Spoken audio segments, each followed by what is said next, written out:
अब बात करते हैं कर्नाटक की राजधानी बेंगलुरु की, जो सालों से अपने ट्रैफिक जाम के लिए सुर्खियों में रहा है। और कल जिस तरह के हालात वहां पर पैदा हुए हैं, लोग खासे परेशान हुए। सड़कों पर लाखों गाड़ियां रेंगती हुई नजर आई। तस्वीरें आपके सामने हैं। लोगों को 1 से 2 किलोमीटर की दूरी तय करने में घंटों का वक्त लगा है।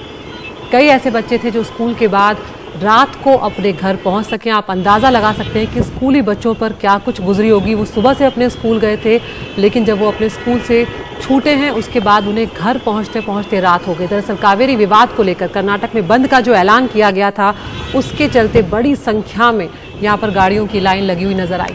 हमारे साथ हमारे सहयोगी निहाल किदवई फोन लाइन पर इस वक्त जुड़ गए हैं, लाइव जुड़ गए हैं हमारे साथ। निहाल, बेंगलुरु में ये तस्वीर बहुत आम बात हो चुकी है, लोगों को आदत भी हो चुकी है, लेकिन कल जो हुआ शायद वो कुछ हद से ज्यादा ही हो गया।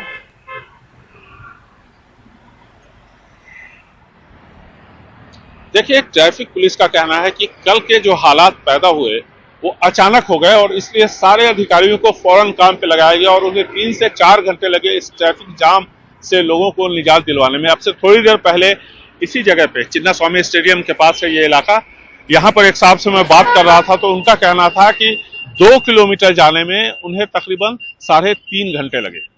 ऐसा क्यों हुआ? जब हमने ट्रैफिक पुलिस के जो कमिश्नर हैं, ज्वाइंट कमिश्नर यहाँ पे MN अनुच्छेद, तो उन्होंने हमें बताया कि इसकी कई सारी वजह थी। पहली वजह यह है कि आज से लेकर के 2 अक्टूबर तक लगातार 5 छुट्टियां हैं। इस वजह से जो IT सिटी में जो लोग रहते हैं, उन लोगों ने आसपास के इलाके जैसे ऊटी, मैसूर, वहां पर बहुत सारे परिवार एक साथ शाम के वक्त निकल गए ताकि वो रात में वहां पहुंच सके और इस वजह से काफी गाड़ियों का एक सिलसिला आउटर रिंग रोड पे जमा हो गया।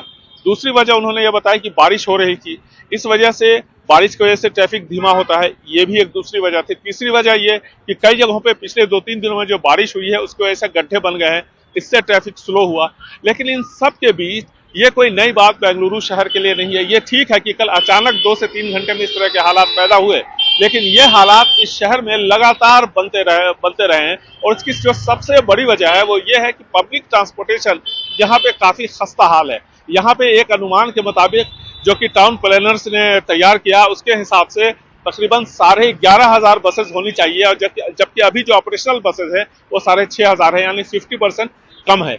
1,30,00,000 की शहर की आबादी है और इस 1,30,00,000 की आबादी वाले इस शहर बेंगलुरु में 1,08,00,000 के आसपास रजिस्टर्ड व्हीकल्स है। तो आप समझ सकते हैं कि ट्रैफिक कंजेशन कितना होगा, कितना ज्यादा यहाँ की सड़कों पे बोझ है। रोड वाइडनिंग नहीं हो रहा। यहाँ पर कई साल पहले बताया गया था कि मल्टी लेयर फ्लाईओवर्स बनाए जाने चाहिए, वो नहीं बने हैं। तो इसमें एक राजनीतिक इच्छा शक्ति की भी कहीं ना कहीं कमी है। पुलिस फोर्स को खड़ा कर देने से, एनफोर्समेंट लाने से फौरन थोड़ी देर के लिए समस्या का समाधान तो हो जाता है, लेकिन यह परमानेंट सॉल्यूशन नहीं है। ये एक बहुत बड़ी चुनौती इस शहर के लोगों के लिए भी है। लेकिन यहाँ के जो लोग हैं उनको आपने कई बार धरना प्रदर्शन करते हुए देखा होगा, विरोध प्रदर्शन देखा होगा, अपने इस शहर में, दूसरे शहरों में भी होता है। लेकिन इस ट्रैफिक की समस्या जिससे यह शहर पिछले 2 दशक से जूझ रहा है, इसको लेकर के यहाँ पर कभी सरकार पर दबाव बनाने की कोशिश करते हुए लोग नजर नहीं आए। भले ही ट्विटर पे कुछ वीडियोस ट्वीट कर दिए गए या फिर इस तरह की बातें जब हुई, यहाँ पर इस तरह के हालात हुए तो लोगों ने अपना गुस्सा जाहिर किया, लेकिन सरकार पर दबाव बनाना चाहिए, जो कि दबाव यहाँ पर बनता हुआ नहीं दिखता।